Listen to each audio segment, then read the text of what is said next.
I enlisted in July 1941. I had two goes at enlistment. The first enlistment, I was qualified as not fit to serve home or overseas abroad. I was given as a certificate by a Syrian sergeant, and I was 18. I'd already put my age up to 19. And I said to him, "What is this?" And he said, "You read it." And I read it, and I said, "You've got to be joking." And I tore it up, and I've never forgotten these words. He said, "My boy, you may be sorry you ever did that." But I wasn't really, no. Oh, he was terrific. I mean, he was an old war, he was a 1418 war veteran. I mean, he wasn't a man, I don't think he's a man that showed a lot of, I wouldn't say feeling, but I mean, he kept his thoughts to himself, but I think he was very proud of his boys. I mean, you know, what we could gather. I know I got a dressing down from him because when we were going overseas, we went over on the Isle de France, and I believe they had tried to scuttle that into Singapore, and consequently of that, big water tank and one of the motors of the Isle de France, which used to be a French luxury ship at that time, so she could only travel at half pace, and the captain of the big British ship, not the Queen Mary, which was in our convoy, he had already advised that captain that if we were attacked by subs, we were on our own. There was nothing that he could do. He would be taking off, you know. But that was in a pretty shocking state. And what I did, naturally, I wrote, being naive and young, I wrote him, told what a stinking ship it was. And all the rest of it.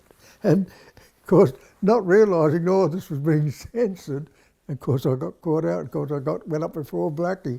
I thought I was a German spy for a kick-off. but he realised, he thought, well, a good talk to him won't do him any harm. You know? So that's the only time I think I ever spoke to Colonel Blackburn, and it's the last time I ever wanted to. So, but apart from that, no, it was a good trip over and what have you. It was hardening us up for things to come.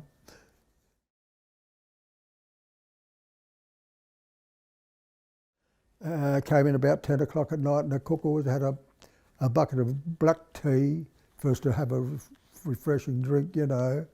And it had been drizzling rain all day, and in the camp they dug out a big dugout to let the water rain down into the river. And it was my turn to get it, of course, barefooted. And as I was coming back with it, it was an old bucket. My foot slipped, and I threw the bucket, and the whole lot came down on that leg, both of them. And they were just blistered from top to bottom. Didn't wait until morning when the sick parade was on. Poor Colonel Dunlop had a look at them, and he didn't say anything. And anyway, I don't know, it was M&B tablets or what it was, but I know but they couldn't bandage, we had no bandages, so I just have to stay there with them like that. But the point about it was, if you got a little cut on your leg or anything like, within about a week or 10 days, you had an ulcer like that, and I know they thought I was going to lose both my legs. They thought it was nothing shorter. 3 weeks when I was out, they'd healed up, and just like that.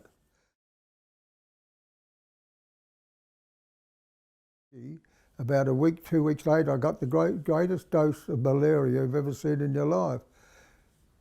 Now, because the Japs had agreed to Major Woods and Colonel Dunlop to build a shower in our camp, which we didn't have, so the boys could come, and they built it all out of bamboo.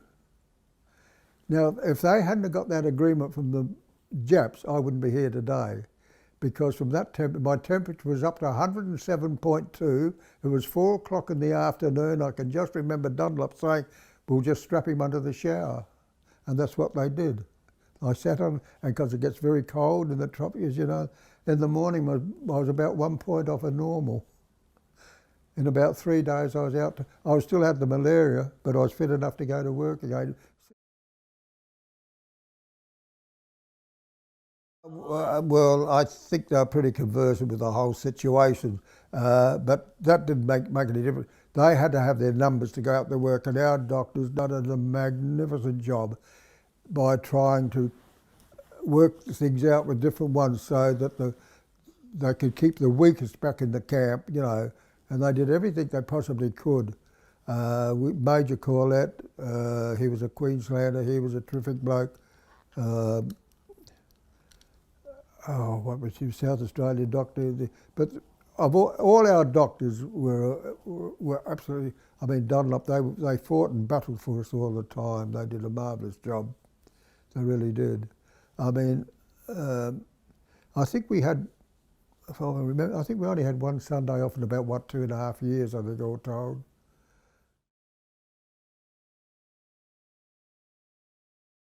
Mainly tap and drill, tapping, you know, for blasting and all that. That's how I got all these knuckles. But the bloke I had as a tapper wasn't a very good hitter. Well, he was, but of course, I mean, that all come down to strength, energy. I mean, you know, you could, but that was most of our work, or either with what they call chunkles, so a blade-like thing, and you used to have to dig into the shale and all that sort of scrape it away, and for laying the lines and all that sort of thing. But that was mostly what we did, was hammer and tap work. When we lobbed at the camp at Connew, at Hintock, we were told to step out. And we thought we were going to be shot because we were no good with glasses on. But we went into their cookhouse. So we had about 3 weeks in there. So you couldn't steal anything or anything, but we were allowed to have a certain amount, but we did. We were able to steal a little bit for the hospital, and I mean, you took a hell of a risk because, I used to have block salt, and I took that back to the boys at the night time because salt was something you never saw. Oh no, there was a few wild chilies, green chilies. There was they were sort of a white radish, but mostly it was just some of the vilest rice. Some of the rice had been treated with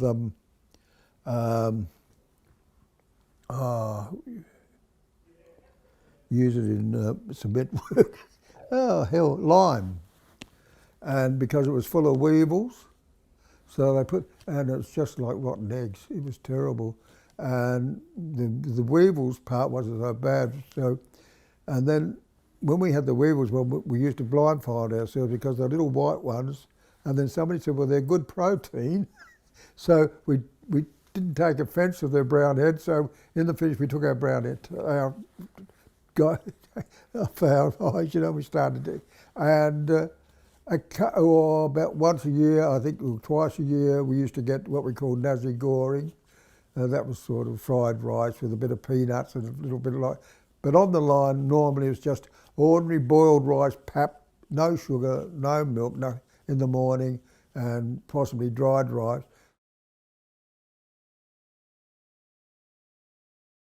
There was another thing. This is the worst thing that happened to me.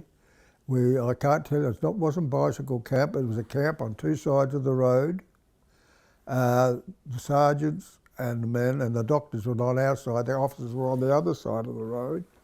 There was Cliff Horchurch, Ralph Glasson and Laurie McIntyre. We were sort of, and Cliff wasn't very well, and we were sitting on our bunks and they said, what the devil can we do with this rice that tastes that shocking? And we come up with the idea if we could toast it, it might taste all right, you see. So we had to devise a means by where we could find a bit of tin, a couple of rocks and some wood and some matches. Well, this was all duly found by one way or another, and I got appointed as cook. So we got 4 balls each. So I went out and I cooked, in the fridge, I cooked the 12, you know, we finished them, and Cliffy, he wasn't well, he woke up and he said, what are you eating? We said, oh, we told him what we'd done. Oh, he said, Chook, you wouldn't mind doing mine, would you? I said, yeah, all right. So I go out there and I light the fire, we get it going, and they're almost cooked, and I'm not kidding, a stone about that big missed my nose by that much and went flat bang right in the middle of poor old Cliff's doovers. It was the Japanese guard. And we didn't know you weren't allowed to light a fire.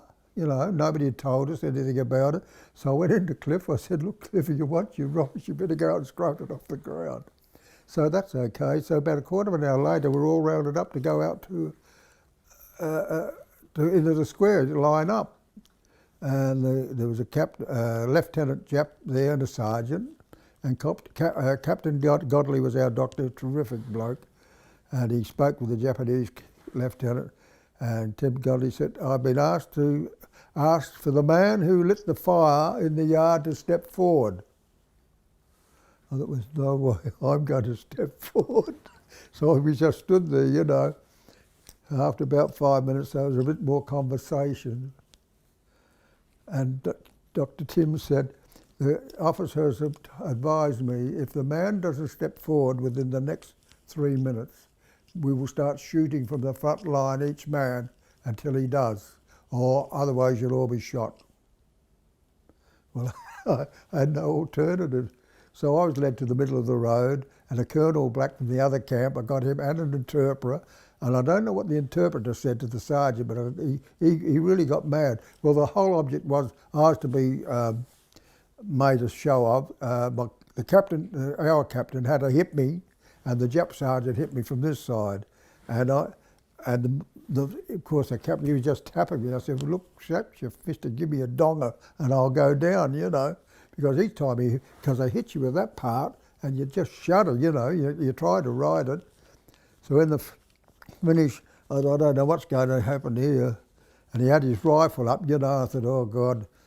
So out of the blue, not me, if something said, look him in the eyes. And I thought to myself, I'm not looking, that's going to aggravate. And I had no choice. And we looked, and it seemed an eternity. We looked at one another. It must have been about 3 seconds. He put his rifle down and walked off.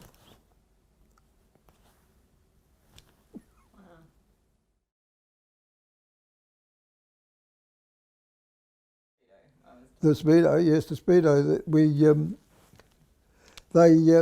What would they do? They'd promise if you went down so many centimetres a day, which was normal for a reasonably fit man, but a man who was sick would be, and that's what happened. You see, these blokes would put their number down, that amount of centimetres down for the day.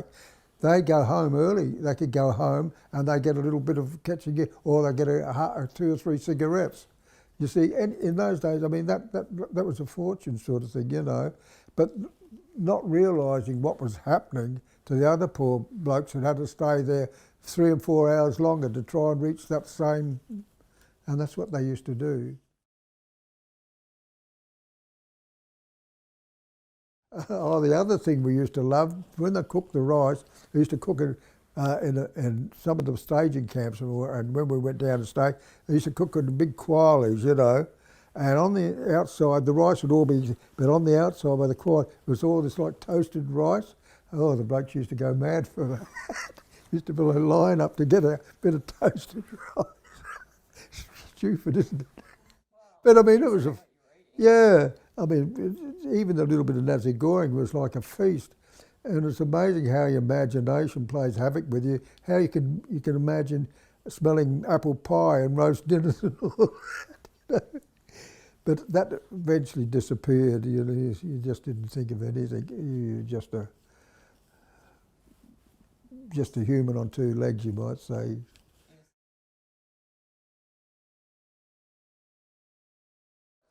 Oh, we used to have these quarlies over a fire burning or with boiling water, and whatever container you had to eat in, you used to have to dip them in the boiling water before you had your meal. And to try, and it was a normal thing, I mean, just to wash your hands and all. I mean, let's face it, it wasn't like you were living in a luxury hotel. I mean, you did the best you could under the circumstances. But I think the main thing was the boiling water and the scoring of what we're going to mess things and all that. I think it was one good thing. Our toilets were, as was practical, were hygienic as practical. I mean, but then that had its moments too, because there was no such thing as toilet paper and that, and a lot of the blokes found this out when you're going through the dung, especially when you had dysentery, and there's many men were very sore because when they used to have to lose leaves, excuse me, but they didn't realise one side of the leaf was like a fibre sinks on. It was like the sign of an early spring. But see, these are all the things you used to learn as you went along. Yeah.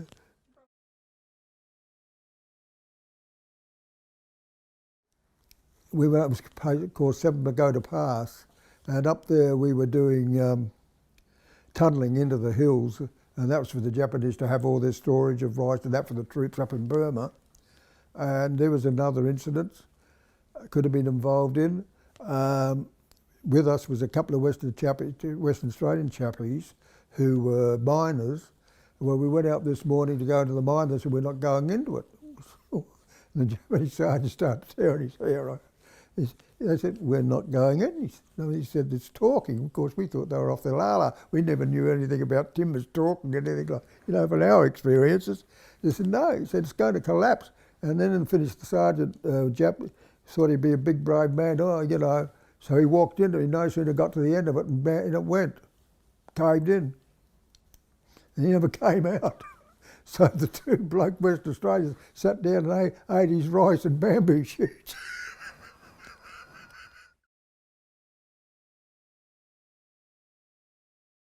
When we were released up there on the Seven Pagoda Pass, and then trained down to, then eventually finished up at Singapore, and there was 20 of us, and fortunately we were flown home. So a lot of the boys come home by ship. We came back on the Duke of York's plane, the Endeavour, Endeavour York plane. It was all the centre was taken out, mattresses and that. About 20 of us were flown home on that and landed at Parafield, taken to Wayfield, and my wife, who had been waiting 5 years, we were engaged before we left, and I think that's what kept me alive. And she was there, my auntie was there, and I can remember the horror look on her face, because when we were in Singapore, with the temperature being like it is there, they'd given us these towels, and I had this wet towel, and when she thought that had cut my throat, she went, oh. But anyway, all the boys, they all got missed. There was 2 of us. We had to go to hospital. We had helminthiasis, that's a hookworm, So the 2 of us, we had to go to hospital, and the rest come home. So